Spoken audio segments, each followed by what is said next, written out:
não foi ele que tocou e tirou a sua virilidade e te transformou em alguém estéril. Quando nós lemos essas coisas, entendemos que naquela época a mulher não tinha voz ativa, não tinha uma atuação no meio da sociedade. Mas essa Jezabel é uma mulher que até 6.000 anos depois de sua morte, ela foi lembrada. Apocalipse capítulo de número 2, versículo de número 20. A igreja de Tiatira sofre uma repreensão divina. Deus olha para aquela igreja e para o pastor que a presidia e diz a ela: uma coisa tenho contra ti, que tu toleras a Jezabel, mulher que se diz profetiza e ensina o meu povo a se prostituir e adulterar. Quando nós lemos a história dessa união, estamos diante de uma história infeliz, a história de uma mulher que, quando assume Israel, e quando olhamos para a história do rei Acabe, filho de Omri, que viu seus pais caminhando no caminho da idolatria e da prostituição, e viu por inserção do ministério de Jeú, o profeta que estava em vigência junto com Aías naquela época, e profetizaram aos pais, dizendo: a sua casa não subsistirá, porque você fez com que o povo se corrompesse, se voltasse para a idolatria. Ele teve a oportunidade de mudar o curso da geologia de sua história, de mudar o curso da biografia de sua família, mas ele preferiu andar no caminho da idolatria. Quando olhamos a vida de Acabe, entendemos o que o apóstolo Paulo escreve na carta aos Coríntios, no capítulo 3 da primeira carta. Paulo está dizendo e está catalogando a raça humana em 3 esferas: aqueles que são naturais, aqueles que são espirituais e aqueles que são carnais. Na linguagem apostólica de Paulo, os que são naturais são os bravos, são aqueles que não entendem nada do Espírito, que não aceitaram Cristo ainda e que não tiveram sua experiência. E Paulo orienta a igreja que por isso devemos orar. Mas Paulo diz de homens que estão dentro do santuário, que estão no caminho de Cristo, que vivem uma vida apostólica de Cristo Jesus, mas no entanto são homens que ele cataloga como crentes carnais e crentes espirituais. E quando eu olho para as palavras de Paulo, eu descubro que o carnal não é aquele que está do lado de fora da igreja, é aquele que está aqui dentro, está a um passo de se tornar espiritual, mas não consegue se desvencilhar das coisas do mundo lá fora. Aí ele surpreende e não deixa ele ter uma projeção no mundo espiritual. Mas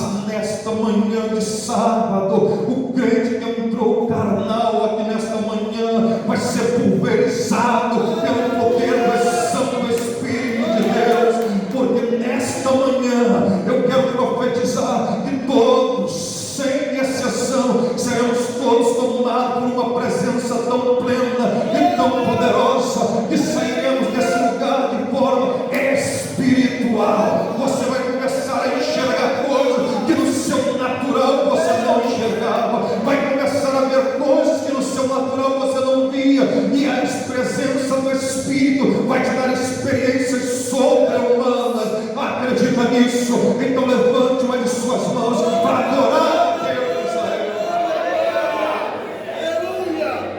Jezabel ensinou a Israel que eles deveriam se curvar diante de imagens, diante de postes ídolos que por ela foram instituídos, diante do Deus Baal, que por eles era atribuído como Deus da fertilidade.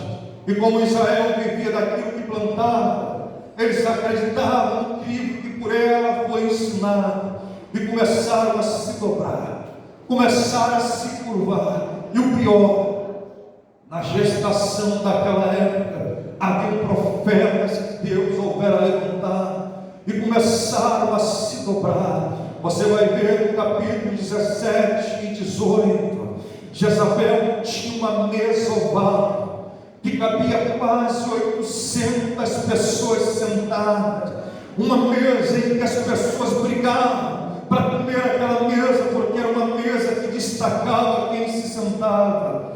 E o que teve de profetas que se venderam, o que teve de profetas que deixaram o ministério que Deus nos confiou para se assentar naquela mesa.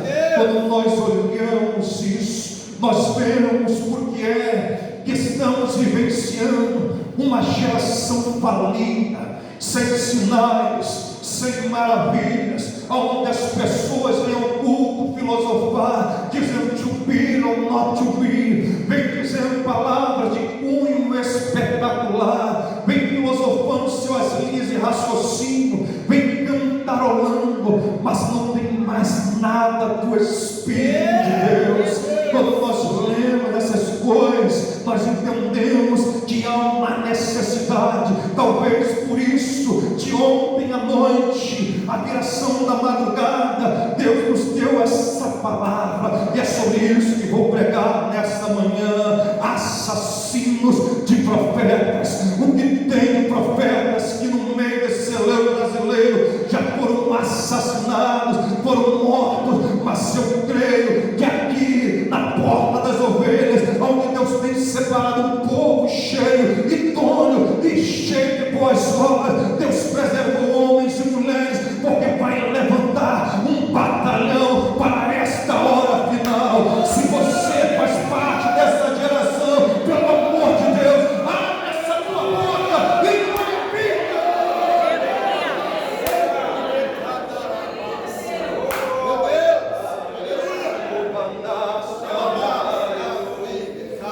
Acabe e Jezabel levando a idolatria à nação.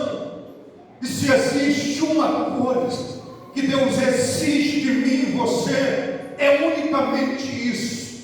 Deus quer de nós exclusividade. Deus não divide o seu amor que você sente por Ele com mais ninguém. Deus quer ser exclusivo. O Senhor Cristo disse a Pedro: se alguém amar mais pai, mãe, filho, ou o que quer que seja do que a mim, não é digno de mim. Aleluia. E o povo está de todo se corrompendo. Os olhos de Deus estão apenas observando. E de repente o Senhor suscita no meio de Israel alguém que não tem nome, alguém que não tem um laço histórico a ser contado, mas que chega em Israel com uma palavra em dó maior e diz: segundo a minha palavra, abraçou, não chove mais nesse lugar. Aí alguém olha de longe, e no meio de quase 3 milhões de judeus, no meio de centenas de outros profetas que foram assassinados, que foram mortos, e entre aqueles que sobreviveram, eles dizem uns com os outros: não é proveniente do eterno Yahvé, porque ele nem disse segundo a minha, ou melhor, nem disse assim diz o Senhor, porque todo profeta da antiguidade, quando queria validar a sua profecia, ele dizia assim diz o Senhor. Mas Elias não, Elias chega e diz: segundo a minha palavra, não chove mais nesse lugar. Sabe por que ele não disse assim diz o Senhor? Porque de fato não foi Deus que mandou ele profetizar, mas Jesus disse que aonde estiverem 2 reunidos em meu nome, ali estarei presente. O que todos de vós ligares na terra, também será ligado no céu. Jesus estava dizendo: o homem, uma mulher que tem intimidade comigo, aquilo que ele fala aqui embaixo, na terra, eu estendo as mãos para atualizar. Se nesta manhã você tiver a ousadia de entrar no Santo dos Santos, abra a tua boca e profetiza, e você vai ver o milagre vai acontecer. Meu Deus,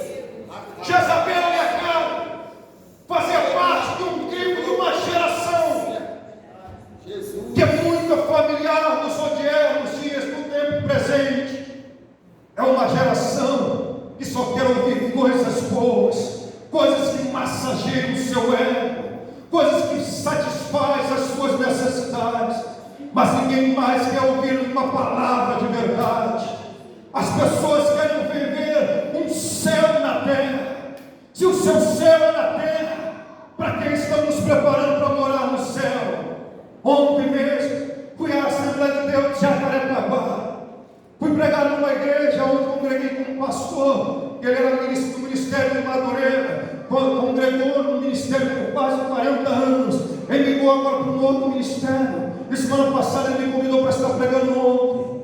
E ele me disse apenas assim: olha, não temas, deixa Deus te usar. Eu quis sem entender, mas ele, por ser um pastor de Deus, porque é um pastor de muita influência, ele fez aquele merchandising, ele fez uma propaganda, colocou cartazes nas redes sociais. O pregador que vem é um profeta, é um homem muito usado, é isso e aquilo. Deu vários adjetivos para o nosso ministério. Quando cheguei lá, a igreja estava cheia, o pastor da igreja estava sentado, a igreja mais ou menos desse tamanho, mas não tem essa beleza. Atrás de mim era feito um cimento, as cadeiras eram muito simples, eram de plástico, e nós nos assentamos ali. O culto começou, e eu vi que o pastor da igreja o tempo todo chorava. Eu falei: Senhor, por que é que o Senhor chora tanto? E o Senhor ficou em silêncio. Quando fomos pregar, eu preguei sobre, aleluia, quando Deus se revela a Samuel antes que a lâmpada se apagasse. Eu preguei sobre isso ontem. E quando começamos a pregar, eu falei: Deus está no nosso meio, e o que tem de vidas, cuja lâmpada deveria estar acesa, que é movida a óleo batido de oliva, de azeite, e azeite é um símbolo do Espírito, estão apagadas. São pastores tentando tomar poderes de pastores, tentando tomar cajado que não foi desconfiado, homens lutando por isso aqui, por patente divina, cajado, só tem autonomia aqui na esfera dos homens. E eu disse ontem, porque o que faz a diferença no mundo espiritual não é a prerrogativa que vem do nome evangelista, pastor, missionário ou missionária, mas é a intimidade que temos aqui do lado de Deus. E a palavra ontem foi tão pesada que eu vi um obreiro lá de trás. Ele estava vestido como eu estou. Ontem eu estava de terno, gravata. Ele estava vestido só de camisa social, uma gravata. Ele veio à frente ao final da mensagem, se ajoelhou e falou: pastor, me perdoa. Aleluia. Ele se abraçou com o pastor da igreja. E eu fiquei sem entender, porque com ele de repente começou a entrar 1, 2, 3, entrou mais de 40 pessoas pedindo perdão ao pastor da igreja. E quando o culto terminou, o pastor me convidou e falou assim: evangelista, você não tem noção do que Deus fez nesse lugar. Esse pastor que veio pedir perdão, esse obreiro que se olhou ali, ele era pastor, ele era um co-pastor desse lugar. Ele investiu aqui, ele comprou belos bancos, comprou um púlpito bonito. A obra começou a tomar proporção. Eles compraram um outro galpão maior, que dava quase o dobro do tamanho. Aí, percebendo ele que a obra estava crescendo, ele deu um golpe de estado no pastor. Ele tomou as ovelhas, tirou as coisas que havia comprado, que supostamente deveria ser situado para o Senhor, pegou de volta o que era dele e começou a instituir um culto lá. Se apoderou do novo templo. O pastor aqui já tinha tido até um infarto, ele foi parar no hospital, esteve entre a vida e a morte, mas Deus não permitiu que ele fosse. Por quê? Porque hoje Deus iria o exaltar de forma tremenda. E quando acabou aquele culto, eles refizeram pacto. O pastor que havia tomado a igreja veio baixar e falou assim: pastor, aleluia, eu vim apenas para ver o fracasso do culto que seria hoje, mas quando entrei aqui, eu vi aquele moço ali pregando, eu vi uma mão que veio de encontro a mim e saiu atrás da vida dele e disse: arrepende-te, conserta, porque o que é teu vai ser teu, mas o que é dele eu tenho para ele.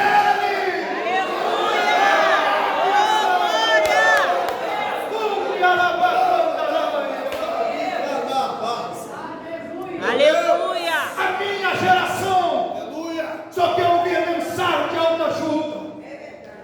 Eu quero que você entenda uma coisa. Eu sei que na geração passada, ser cristão é sinônimo de miséria, era sinônimo de miséria, era sinônimo de ser pobre. Mas Jesus nos ensina a se buscarmos o reino e a sua justiça, as demais coisas haveriam de ser acrescentadas. Mas não é porque eu tenho um carro, não é porque eu tenho uma casa, não é porque eu tenho um emprego, que essas coisas me credenciam a morar no céu. O que me credencia a morar no céu, com casa ou não, com carro ou não, com bens ou não, é a presença do Espírito Santo de Deus.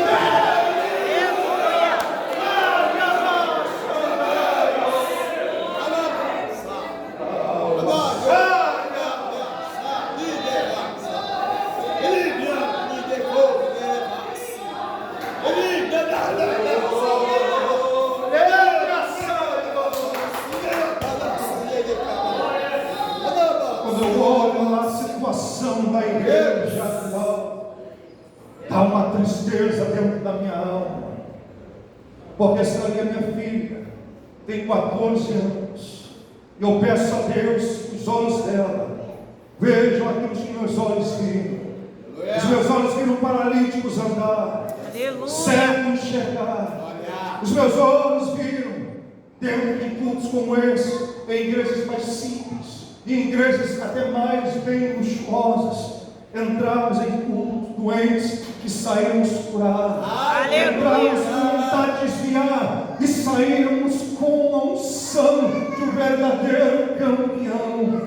Mas como nós vemos no presente momento, nós vemos igrejas, dentro da igreja, pessoas depressivas, pessoas desanimadas, que foram depreciadas com o tempo, que perderam o limite de suas vocações e de suas chamadas, que entraram na naturalidade do Evangelho, acha que o Evangelho é isso, é vir a um culto, fazer campanha, se assentar aqui dentro e passar por todo o crivo religioso que estamos vivenciando, quando na verdade o verdadeiro Evangelho, ele é proveniente de salvação, de sinais e de maravilhas. Eu quero crer que a minha geração, a geração da minha filha, ainda vai ver paralíticos andarem, cegos enxergarem, mas para isso, meu Deus, aleluia, para isso é preciso que no nosso meio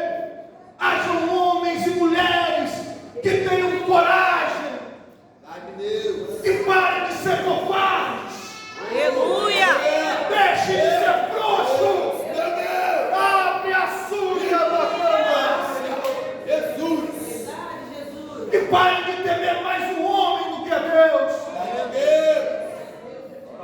Eu sou o cavalo.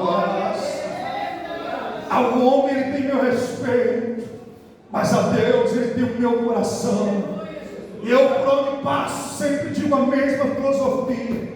Eu não tenho medo de abrir a boca e falar o que estiver no meu coração. Se for mel, eu vou profetizar, mas se for fel, vou falar do mesmo jeito, porque não faz diferença. Se eu sair daqui hoje e o pastor Zé falar assim: olha, você nunca mais prega aqui, eu vou olhar e vou falar: Senhor, está nas tuas mãos, porque aquilo que tu me deste, eu entreguei. Aleluia, louvado seja o nome de Jesus.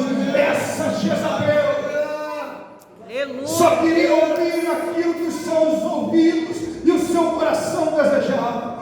Aquilo que fosse diferente deveria ser extirpado, deveria ser morto. Esta era a filosofia de Jezabel. Elias profetiza, e por 3 anos não chove mais em Israel. 3 anos sem chuva, 3 anos não descia orvalho naquela terra. É por isso, presbítero Jonas, futuro pastor, presidente, aleluia, eu olho para a situação global e para a situação das igrejas brasileiras, eu entendo por que é que os tempos estão sendo racionados. Parece que o tempo está voando numa velocidade muito mais acelerada. Estão aí os sinais: morte, fome, peste, a crise financeira mundial, a peste que assolou o mundo, o Brasil e todo lugar desse globo terrestre, que foi esse coronavírus. Mateus capítulo 24 está dizendo acerca desse acontecimento e acerca dos últimos dias, mas Cristo diz que nos últimos dias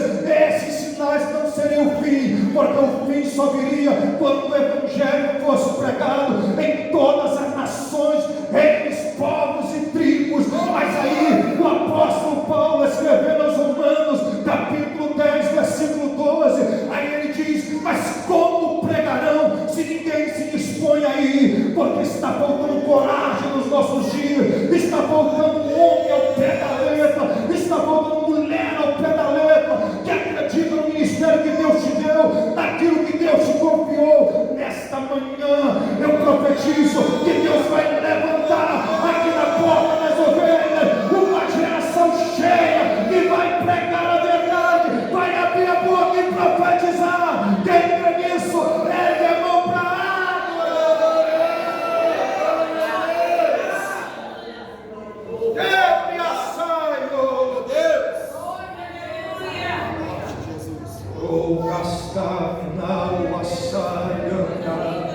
Nunca tenha medo de falar as verdades do Senhor. Aleluia. Há 22 dias atrás, eu estive pregando aqui no Del Castilho. É um ministério que não vou falar o nome por uma questão de ética, mas é um ministério grande. Foi a convite de um presbítero chamado Gilberto, muito amigo meu, trabalhamos anos juntos. Quando chegou naquele culto, para minha surpresa, era uma igreja grande, eu nunca tinha ouvido nem falar.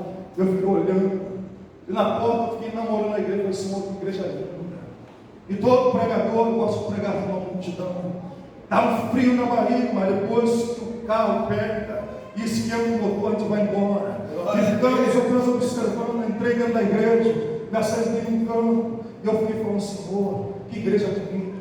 A orquestra começou a tanger o instrumento, eles louvavam com perfeição, louvavam com maestria. E eu falei: Senhor, que beleza, mas parece que está faltando alguma coisa. Eu fiquei no meu campo, presbítero Jonas, pastor Zé, fiquei apenas admirando e falando: Senhor, olha a união feminina, um coral de quase 150 mulheres, com blazes pratas, todas bem ornamentadas, com um copo prata, um troço de prender o cabelo aqui prateado também. E eu falei: Senhor, olha as irmãs com perfeição, 150 vozes, todas bem ataviadas e louvando, parecia um coral profissional, mas ainda estava sentindo que faltava alguma coisa.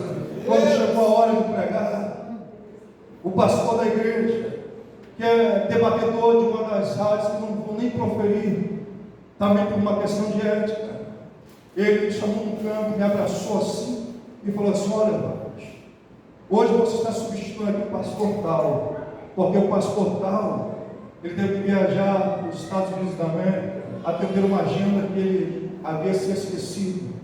Na verdade, a propina foi muito maior.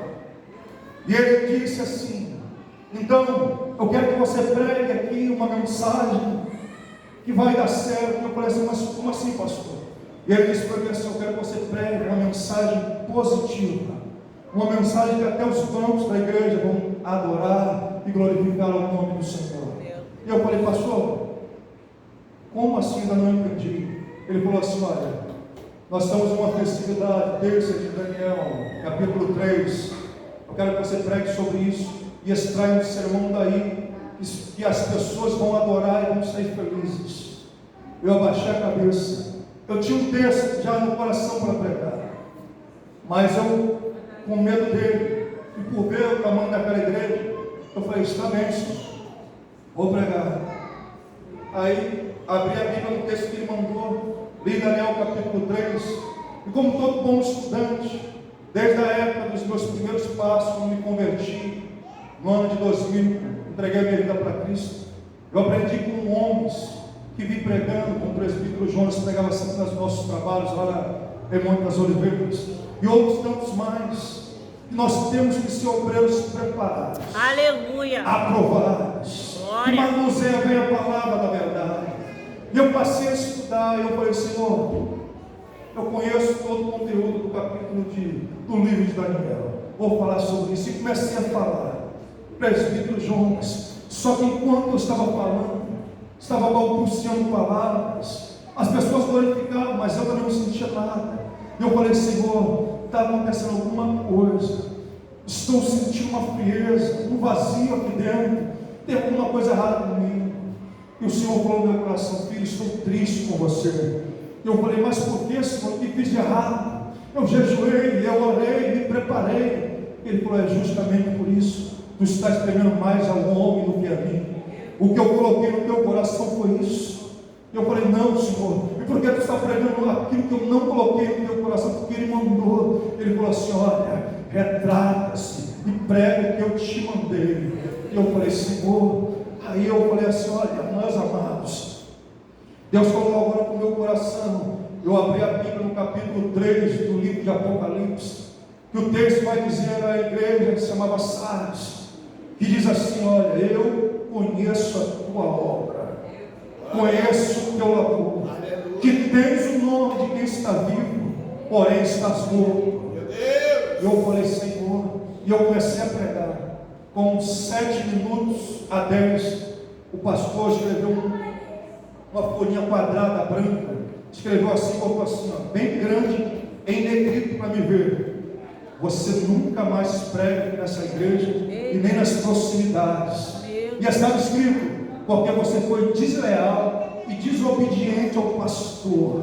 Aí o pastor, que tinha quase 30 pessoas no culto, saiu pelo menos com uma 20, entrou no gabinete, parecia que fosse o pastor Zé, abriu a porta lateral e entrou. E ficou eu mais uns 4 pastores. Eu comecei a pregar, aí no meio do culto, antes que eu começasse a murmurar, porque eu já ia reclamar com Deus, eu falei, Senhor, está vendo que o Senhor me amou? Está vendo o problema que o Senhor me meteu? Aí uma moça lá atrás começou a gritar, espelhar. Aquilo chamou a atenção da igreja, chamou a minha atenção também. E de repente, ela estava com uma criança, mais ou menos da idade da criança, que está essa jovem aqui nos braços. A criança dela teve um infarto e parou de respirar, estava roxo. Um dos rapazes que estavam no púlpito, dos obreiros, era médico, e ele foi lá, ele colocou e disse, pastor, está sem pulsação, o coração não está batendo. Ele tentou uma massagem cardíaca e não estava revertendo aquele quadro. Aí foi nesse momento que o Espírito soprou no meu ouvido e disse, filho, esse é o momento, ore por essa criança, porque eu vou trazer de volta a alegria e a glória para esse santuário. Aí quando Deus falou, as pernas tremiam, vou para verde, eu fiquei tremendo, falei, Senhor, olha a multidão que está aí, será que isso não é coisa da minha cabeça? Eu comecei a pensar, colocar empecilhos, eu até tentei continuar pregando, mas eu comecei até embaralhar meus pensamentos, não conseguia mais raciocinar, e eu falei, Senhor, tudo bem, não está dando certo pregar. Eu falei, jovem, vem cá, traz essa criança. E a mulher chorando, ela trouxe a menina no colo, a menina estava toda largada, com os braços esticados no colo da mãe. E eu falei assim, olha, as irmãs tentaram abraçar para não deixar sozinha. Deixa sozinha. Eu peguei aquela criança no colo, falei, dá no meu colo. A mulher nem queria soltar a criança, falei, dá no meu colo. Eu dei, falei, Senhor, está aqui essa criança. Aleluia. Ela morreu durante a exposição da tua palavra. O coração dela parou de bater, mas Senhor, toca de forma sobrenatural nessa criança. Aleluia. Quando terminamos de orar, não foi nenhuma oração de uma hora, nada estrondoso, apenas na simplicidade dessa oração, aquela criança, ela deu um choque, ela fez assim, pulou nos meus braços e abriu os olhos e começou a chorar. Aleluia. Aquela igreja, ela veio uma taxa de oração. Meu Deus, aleluia.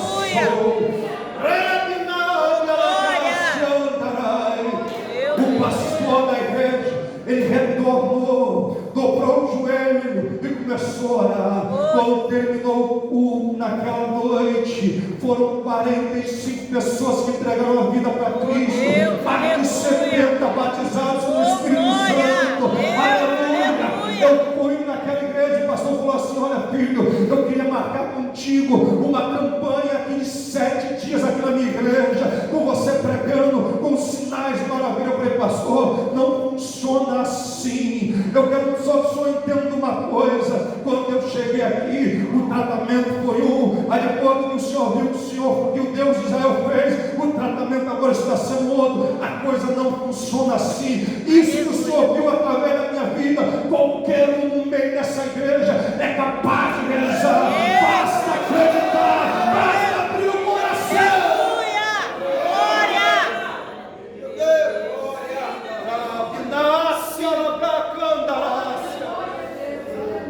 Aí foi onde ele disse para mim: o senhor comprou quanto para vir pregar? Eu falei, nem um centavo.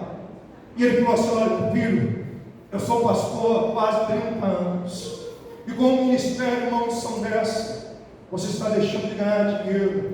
Eu falei para ele assim: pastor, até entendo, respeito o seu posicionamento, mas o meu posicionamento é esse. Aleluia. Eu não vou juntar tesouro na terra, eu quero juntar tesouro no céu.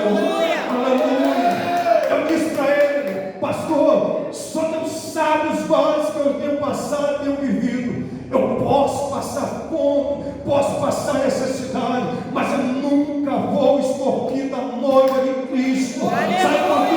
Porque eu não sou cafetão que paga para ter relacionamento com a noiva. Eu não, eu estou aqui como um embaixador, apenas como um canal. Quem é canal entende que o que passa por ele não é dele, vem de outro lugar, a fonte é outra. Você é canal de Deus. Ele me olhou e falou assim: garoto, eu gostei de você. Eu levantei as mãos e falei: Senhor, tu és fiel. A minha geração tem que abrir a boca e falar.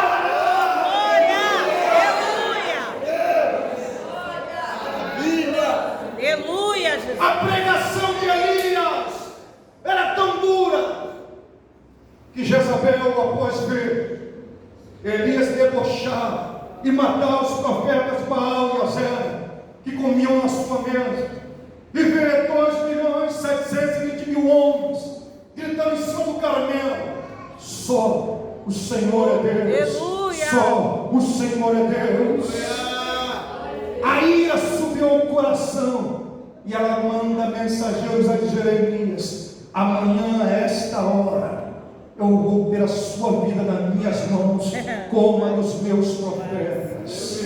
Aleluia. E aqui eu começo a pregar nesta manhã: o que tem de profetas assassinados no nosso meio, o que tem de homens e mulheres que, com o transitar do tempo, perderam o limite de sua chamada, de sua vocação. Hoje não são mais os mesmos guerreiros, já não tem mais a mesma intimidade. E o pior, o temor da presença de Deus já não mais está no nosso meio.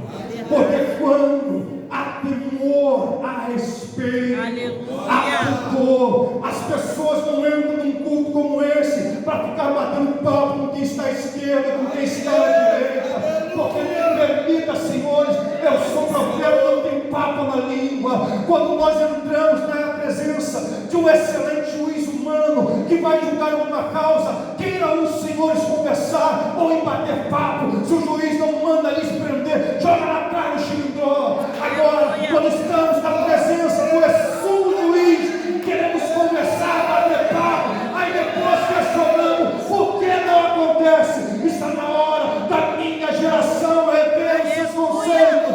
Está na hora da gente entender que Ele ainda é Deus e que ainda está no controle.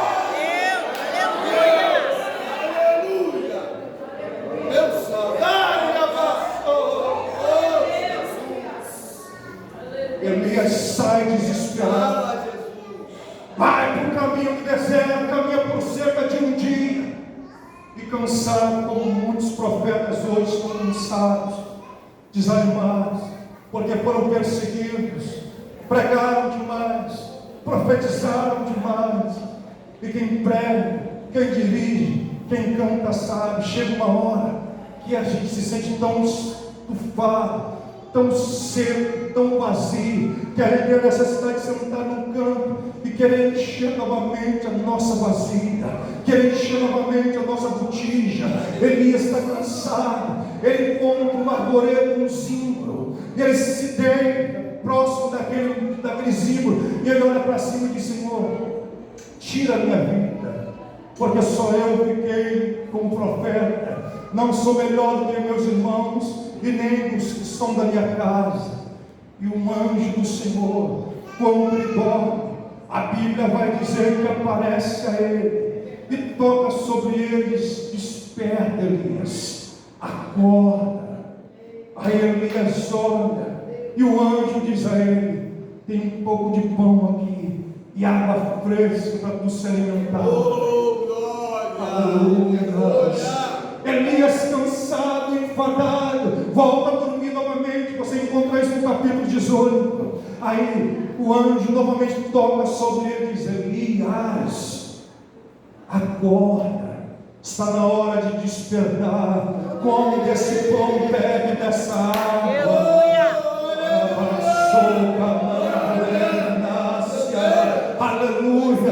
Tem momentos na história e no ministério de um homem e de uma mulher que a gente vai se sentir sozinho, vai se sentir isolado, vai parecer que nada mais está dando certo, que Deus nos abandonou. Mas é nesse momento que Deus mostra o cuidado e a providência dele na tua vida e na minha vida. É nesse momento que ele vai enviar o recurso. Se está faltando na tua casa, se está faltando na tua vida, hoje tem recurso de Deus chegando na tua casa.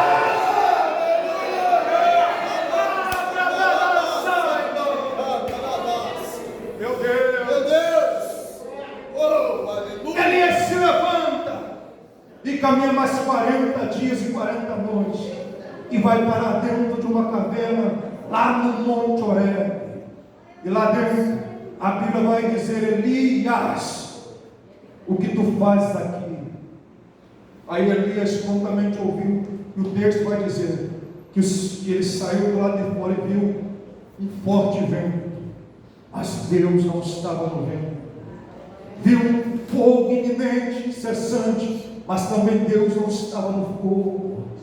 Viu um terremoto, mas Deus também não estava no terremoto. E de repente ele ouve uma brisa que dizia: sai para fora, Elias.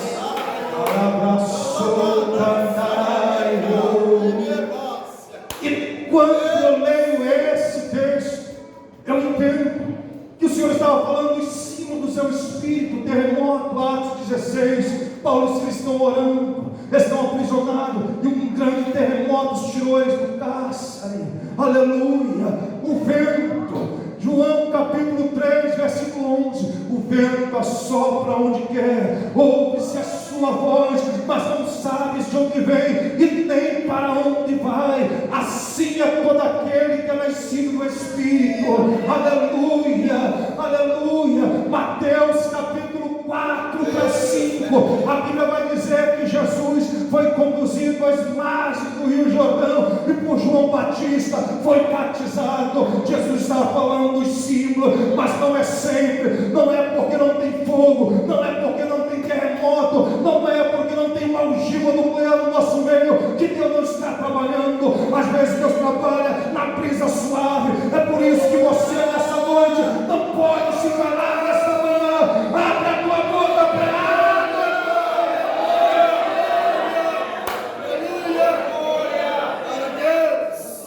o espírito de Jezabel está dominando as nossas igrejas, assolando os nossos cultos, porque Jezabel é contra tudo aquilo que é divino, contra tudo aquilo que é pleno, contra tudo aquilo que é santo. Aleluia! É por isso que quando eu ouço muitas palavras que massageiam meu ego, eu fico questionando, porque aqui em cima não tem nenhuma auréola. Embora alguns cristãos andem com uma sensação de piedade tão grande, são como anjos. Eu não sei o que estão fazendo na terra, porque quando se está nessa terra, cometemos erros. Enquanto estamos nesta matéria, nós falhamos. Às vezes não falhamos com uma atitude, mas falamos em pensamentos, falamos em nossas obras, e Deus está nos observando. Mas sabe qual é a diferença de Saul para Davi? É que Saul nunca baixou a cabeça para se inclinar e dizer: Senhor, misericórdia na minha vida. Mas o grande rei Davi, ele cometeu um adultério, cometeu um homicídio, mas também ele se curvou dizendo: aleluia, pequei contra os céus, mas maldição, o Senhor disse, por causa de Davi, em Israel